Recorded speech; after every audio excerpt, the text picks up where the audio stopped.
जो cancer smoking की वजह से होते थे, जैसे लंग कैंसर हुआ, वो अब थोड़े से कम हो गए हैं। और जो दूसरे कैंसर जो हमने ओरल कैविटी कैंसर है या माउथ का कैंसर है, वो बहुत ज्यादा बढ़ने लग गए हैं। आपको उन पे फोकस करना है जिन्होंने शुरू ही नहीं किया है। आप उनको तो बिल्कुल ही इस रास्ते जाने दे ही नहीं सकते, जो नेक्स्ट जनरेशन आ रही है, क्योंकि एक बार शुरू हो जाए तो छोड़ना मुश्किल होता है। नमस्कार, आप सभी का स्वागत है हमारे आज के पॉडकास्ट में। आज हम चर्चा करने जा रहे हैं हेड एंड नेक कैंसर के बारे में, क्योंकि आज है head and neck cancer day, यानी कि मुंह और गर्दन का कैंसर। और इस विषय पे चर्चा करने के लिए हमारे साथ जुड़े हैं professor Alok Thakkar sir. Director हैं, चीफ हैं नेशनल कैंसर इंस्टीट्यूट झज्जर के, और विभागाध्यक्ष हैं ENT and head and neck cancer department, AIIMS नई दिल्ली के। Welcome to the show sir. Thank you Anupam जी।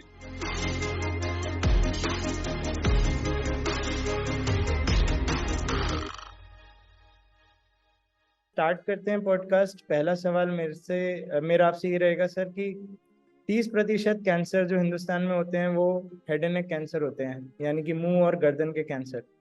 तो क्या मुख्य कारण है सर जो इतना कॉमनली हम ये कैंसर देखते हैं हमारे देश में? तो ये जो कैंसर है, जिसको हम हेड एंड नेक कैंसर कहते हैं या मुंह और गर्दन जैसे आपने उसे कहा, बेसिकली ये जो आपके मुंह से खाने पीने का जो रास्ता है, उस रास्ते में अगर कहीं कैंसर हो जाता है, या उससे ऊपर सांस के रास्ते में नेजोफेरिंक्स में कोई कैंसर हो जाता है, वो एरियाज हैं। और ये ज्यादातर जो हैं इसीलिए हो रहे हैं क्योंकि यहाँ पे किसी ना किसी तरह का हम हानि पहुंचा रहे हैं। जी तो सर। एक टाइम था 5 SS कहा जाता था, जिस वजह से कि ये कैंसर्स होते हैं। तो उसमें पहला एस था स्मोकिंग, फिर था स्पाइसेस, फिर था शार्प टी। मतलब स्मोकिंग का आपका मतलब हुआ कि भाई ऑब्वियसली बीड़ी सिगरेट, और फिर हुआ कि अगर आपके दांतों में कुछ ऐसी चीज है कि बार बार जो है आपकी जबान या गाल जो है वो अंदर से कट रहा है, या फिर जो है आप बहुत गलत तरह के स्पाइसेस ले रहे हैं, उससे मतलब है सुपारी या बहुत ज्यादा पान या इस तरह की चीजें। और फिर और भी कुछ एक आध और ऐसे थे जो कि बहुत सिफिलिस। यही तीन आप मेजर मानिए। सिफिलिस था, पर दैट्स इररेलेवेंट टुडे। वो तो वही, हाँ। जी सर। तो अब आज के दिन में क्या हो गया है कि स्मोकिंग तो थोड़ी कम हो गई है, पर स्मोकिंग की जगह जो बाकी तंबाकू का सेवन है वो बढ़ गया है। जी सर। अम, जैसे हमारे यहाँ नेशनल टोबैको कंट्रोल पे बहुत जोर आया, तो पहला जोर जो है वो स्मोकिंग की तरफ ही आया। तो स्मोकिंग में बीड़ी और सिगरेट पे बड़ा जोर आया, और स्पेशली इस तरह से कि भाई अगर आप पब्लिक में स्मोक करते हैं तो आप बाकियों को भी हानि पहुंचाते हैं, अगर आप घर में स्मोक करते हैं तो आप बाकियों को भी हानि पहुंचाते हैं। जी सर। और स्मोकिंग जरूर हम इंडिया में कम कर पाए हैं, पर इसका एक साइड इफेक्ट ये भी हुआ है कि जो लोग तंबाकू का सेवन कर रहे थे स्मोकिंग से, अब जो है वो इस तरफ आ गए हैं कि ओरल टोबैको जिसे हम कहते हैं, या गुटखा या मुंह से खैनी या इस तरह का तंबाकू का सेवन बढ़ गया है। और यही कारण है कि जो कैंसर स्मोकिंग की वजह से होते थे, जैसे लंग कैंसर हुआ, वो अब थोड़े से कम हो गए हैं। और जो दूसरे कैंसर जो हमने ओरल कैविटी कैंसर है या माउथ का कैंसर है, वो बहुत ज्यादा बढ़ने लग गए हैं। जी सर। तो सर, आपने ये बात बड़ी अच्छी बताई कि कैंसर का जो रूप है सेवन का वो बदल गया है। पहले लोग धुएं के रूप में लेते थे, अब लोग चबाने के रूप में ले रहे हैं, इसलिए मुंह और गर्दन के कैंसर बढ़ गए हैं। और फेफड़े का कैंसर पहले के कंपैरिजन में थोड़ा कम हो गया है। तो सर, यदि कोई हमारे कम्युनिटी में या हमारे आसपास के क्षेत्र में ऐसा व्यक्ति है जो इस तरह के काम करता है, इस तरह के तंबाकू का सेवन करता है, तो अगर कोई उसकी मदद करना चाहे, अगर कोई कम्युनिटी लेवल पे सामाजिक कार्य के रूप में टोबैको डी एडिक्शन का करना चाहे सर, तो उसको कोई गाइडेंस या सुझाव आपकी तरफ से?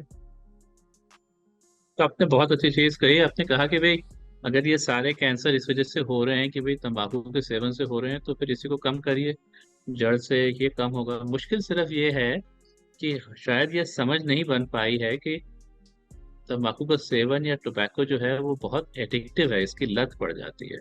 जी सर। तंबाकू का सेवन की जो लत है ये अल्कोहल से ज्यादा है। और मारिजुआना या गांजा से भी ज्यादा है।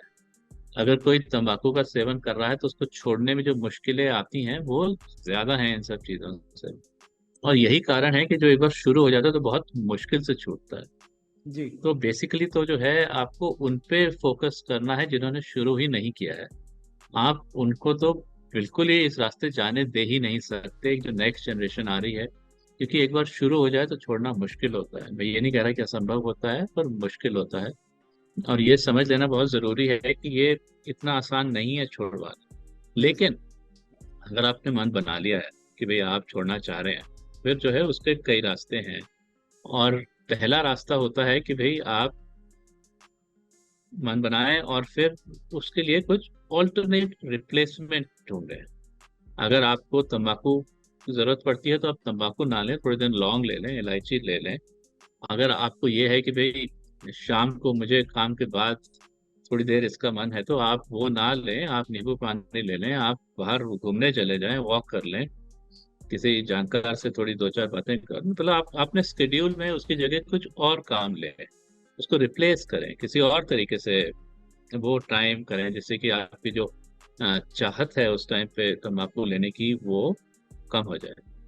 और अगर लें तो एक और तरीका होता है कि भाई कम करके लें। भाई पहले अगर आप पूरा पाउच लेते तो आप आधा लीजिए, आधा लेते थे तो एक चौथाई लीजिए, थोड़ा कम करके लें। पर इसका ये मतलब नहीं है कि सिर्फ इसी पे खुश हो जाएं। फाइनली तो पूरे रास्ते ही जाना है, और पूरे रास्ते ही जाना है कि इसको छोड़ना है। पर और भी तरीके होते हैं छोड़ने के। एक हम कहते हैं निकोटिन रिप्लेसमेंट, जिसमें कि आप तो जिस चीज की लत लग गई है, जिस केमिकल की जो टोबैको में लत होता है, जिसको हम कहते हैं निकोटिन। निकोटिन एक केमिकल होता है जो टोबैको में होता है। तो निकोटिन रिप्लेसमेंट आपको मिल जाता है, आप च्युइंगम के फॉर्म में मिल जाता है, अगर स्किन पैच के फॉर्म में भी मिल जाता है। और इस तरह से आप निकोटिन रिप्लेसमेंट कर सकते हैं, जिससे कि जो है आपको लत ना लगे। आपको जो केमिकल की जरूरत है, क्योंकि आपको लत लग गई है, वो केमिकल आपको मिल जाए थोड़ी क्वांटिटी में, थोड़े दिन के लिए, जब तक आप पूरी तरह नहीं छोड़ पा रहे हैं। और तब तक जो है आपको कम से कम उसके गलत इफेक्ट ना आए, क्योंकि तंबाकू में तो और भी बहुत चीजें होती हैं निकोटिन के हवाले। तीसरा तरीका है कि ये कुछ दवाइयाँ होती हैं, ये डॉक्टर ही प्रिस्क्राइब करते हैं। तो उसमें कई दवाइयाँ हैं, ब्यूप्रोपियोन है, कुछ और हैं। पर हाँ, ये रास्ते खुद नहीं जाना चाहिए। पर मोटी बात यह है कि अगर आपने मन बना लिया है तो सबसे अच्छी बात है आप खुद शुरू करें। जो मैंने आपको पहला रास्ता बताया कि आप कुछ और रिप्लेसमेंट ढूंढें, उस टाइम में आप क्वांटिटी कम करने की तरफ देखें। आप ज़रूर फैमिली से सपोर्ट लें, उन्हें कहें, दोस्तों से, कि भाई मुझे ये छोड़ना है, ना तो मुझे याद दिलाना, और अगर मैं खुद गलत रास्ते जाने लगा तो तब मुझे ज़रूर टोक के ठीक कर देना। बाकियों को अपने साथ लें और पहला स्टेप लें। और उसके बाद जो है, अगर ज़रूरत पड़े तो डॉक्टर की सलाह ले लें, जो आपको टोबैको डी एडिक्शन निकोटिन री रिप्लेसमेंट जो मैंने आपको बताया उस रास्ते के लिए एडवाइस दे सकते हैं। अगर दवाइयों की ज़रूरत हो उसके लिए एडवाइस दे सकते हैं। तो मन बनाया तो पूरे रास्ते चलिए। और ये मन बनाना बहुत ज़रूरी है, क्योंकि अगर आपने मन बनाया है तो आपकी आगे की हेल्थ कहीं ठीक रहेगी। जो लोग तंबाकू का सेवन करते हैं उनका लाइफ स्पैन कहा जाता है 10 साल तक कम हो जाता है। जो लोग तंबाकू का सेवन करते हैं उनके लिए कहा जाता है कि भाई 50% टाइम्स आप ऐसे ऐसे ही फाइनल इवेंट आता है जो तंबाकू से रिलेटेड होता है। तो कोई समझदारी का तो रास्ता नहीं है इस रास्ते पे चढ़ना। इसकी मुश्किलें क्या है हमें पूरी समझ है। इट इज़ नॉट ईजी, आसानी से नहीं छोड़ा जा सकता। कोई इसमें ऐसे नहीं सोचा जाता कि भाई किसी कोई गलत कर रहा है या कोई क्राइम कर रहा है। अब जो हो गया पुरानी बात हो गई है। हाँ, जब लोगों ने शुरू किया कई बार इतनी अवेयरनेस नहीं थी कि क्यों ये कैसे शुरू हो गया, पर अगर हो गया है तो छोड़ने के तरीके हैं। एक गवर्नमेंट की हेल्पलाइन भी है, जी sir. Tobacco quit helpline, internet में उसका वो है। 24 घंटे नहीं है अब, पर अगर आप उनको फ़ोन करें तो वो आपको वापस फ़ोन कर लेते हैं। दे विल हेल्प यू, आप कहाँ जाना है कहाँ नहीं जाना एडवाइस कर पाएंगे। जी सर।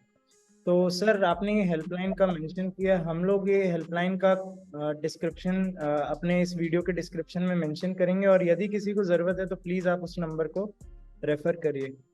सर आज के पॉडकास्ट का आखिरी सवाल मैं आपसे पूछना चाहूँगा, शिक्षा का और अर्ली डिटेक्शन का, एजुकेशन एंड अर्ली डिटेक्शन हम कहते हैं, इसका क्या रोल है हेड एंड नेक कैंसर में? शिक्षा दो तरह की है। एक शिक्षक हेड एंड नेक कैंसर के बारे में शिक्षा हो, और एक शिक्षक जो टोबैको के बारे में या तंबाकू के बारे में शिक्षा हो, जिस वजह से कि इतनी तबाही है। आप कहें कि भाई 30% एडल्ट जो हैं हिंदुस्तान में वो तंबाकू का सेवन कर रहे हैं, 40% एडल्ट मेल्स जो हैं 15 साल से ऊपर वो तंबाकू का सेवन कर रहे हैं, ज़्यादातर ओरल टोबैको। और बहुत जगहों पे इसको नॉर्मली माना जाता है, कोई मानता ही नहीं है कि ये गलत है। जी सर। अब ये तो सबसे पहली शिक्षा है, और ये शिक्षा रेडियो टीवी के माध्यम से तो है, पर ये शिक्षा आइडियली तब होनी चाहिए जिससे पहले कि कोई ये काम शुरू करे, तो इट इज़ नेसेसरी कि ये 10-12 साल तक स्कूलों में पढ़ाई जाए। बिल्कुल सर। इसमें ज़रूर थोड़ा सा फोकस है, उम्मीद है कि ये भी हो जाएगा जल्दी। पर हाँ, जैसे मैंने आपसे पहले भी कहा, छोड़ना मुश्किल है, असंभव नहीं है पर मुश्किल है। तो बेहतर यह है कि यंगेस्ट एज में ही शिक्षा मिली जाए। जी सर। तो अगर आप देखें भी, जो हमारे ग्लोबल एडल्ट टोबैको सर्वे या गैट्स का सर्वे है, वो 10 साल के डिफरेंस में 2 बार हो चुका है इंडिया में। तो मैक्सिमम डिफरेंस यंग एज में ही आया है। जी जो सर। थोड़ा बहुत कमी आई है वो यंग एज में आई है, और उसका कारण तो यही है कि आप तभी उनको रोक सकते हैं। एक बार शुरू हो जाए तो फिर लोगों को डिसकंटिन्यू कराना ज़्यादा मुश्किल रास्ता है। फिर जी भी सर। पहली शिक्षा तो ये बात हुई। दूसरा, ज़रूर जैसे आपने जिक्र किया कि भाई शिक्षा इस कारण की शिक्षा कि भाई अगर आपको हेड एंड नेक कैंसर हो रहा है तो अवेयरनेस होनी चाहिए कि भाई जल्दी भी इलाज हो जाए, जल्दी इलाज होगा तो ठीक होने की बहुत अच्छी उम्मीद है। जी सर। बिगड़ जाएगा और फिर इलाज कराएंगे तो उम्मीद कम हो जाती है। तो ये शिक्षा कि भाई कैसे जल्दी पकड़ में आ जाए अगर ऐसी प्रॉब्लम है, तो सर्टनली जैसे क्लिनिक्स हैं, जैसे आपका अपना ही क्लिनिक है डॉक्टर कनोडिया का, वहाँ पे भी इसकी शिक्षा मिल जाती है वेटिंग रूम में कि भाई क्या क्या इसके लक्षण हैं जो आपको केयरफुल रहने की ज़रूरत है। पर मोटे तौर पे अगर मुंह पे थोड़ा बहुत छाला वाला बन गया है जो कि ठीक नहीं हो रहा है, 3-4 हफ्ते तक परसिस्टेंट है, वो बात ठीक नहीं है। अगर आपके मुंह में ऐसा दांत है जो आपको बार बार चुभता है और बार बार उससे कट पड़ जाता है, तो वो ठीक नहीं है, उसको ठीक करा लेना चाहिए। अगर खाने में दर्द हो रहा है तो वो ठीक नहीं है, खाने में दर्द हो रहा है परसिस्टेंटली, थोड़े दिन हो गया 2-4 दिन उसकी बात और है, पर अगर 3-4 हफ्ते परसिस्टेंटली हो रहा है, अगर आपके खांसी में थोड़ा खून वून आ गया या गला साफ करने में थोड़ा ब्लड आ गया, अगर आपकी आवाज़ बैठ गई है, अगर आपके गले में कोई स्वेलिंग आ गई है, सूजन आ गई है, तो ये सब जब पहले ही पहले ये सब चीज़ें हों तभी इन पे आगे बढ़ के इसके लिए अगर किसी डॉक्टर को दिखा लें तो ठीक हो जाएगा, पकड़ में आ जाएगा। और यही एक अर्ली एजुकेशन है। पर फिर भी इसको हम प्राइमरी प्रिवेंशन नहीं कहेंगे अपनी भाषा में। प्राइमरी प्रिवेंशन तो हम यही कहेंगे कि किसी को तंबाकू के रास्ते जाने ही ना दें या जी सर। तंबाकू छुड़वा दें।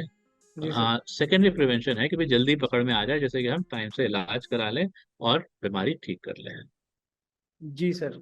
तो सर बहुत कुछ सीखने को मिला हमें आज के पॉडकास्ट में आपसे। और मैं आशा करता हूँ हमारे दर्शकों ने भी बहुत कुछ जाना होगा, बहुत कुछ समझा होगा।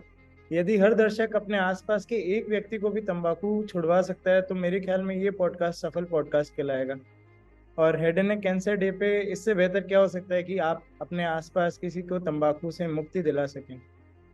तो सर अपना बहुमूल्य वक्त निकालने के लिए बहुत बहुत धन्यवाद आपका। तो थैंक यू डॉक्टर अनुपम, और माय कॉन्ग्रेचुलेशंस कि आपने ये काम किया और आगे कर रहे हैं और लोगों को इस बारे में शिक्षा दे रहे हैं। और उम्मीद है और भी करेंगे, उम्मीद है आपके दर्शक भी आपकी सीख लेंगे और किसी न किसी को ज़रूर तंबाकू से छुड़वाएंगे। चलिए, thank you. Thank you so much.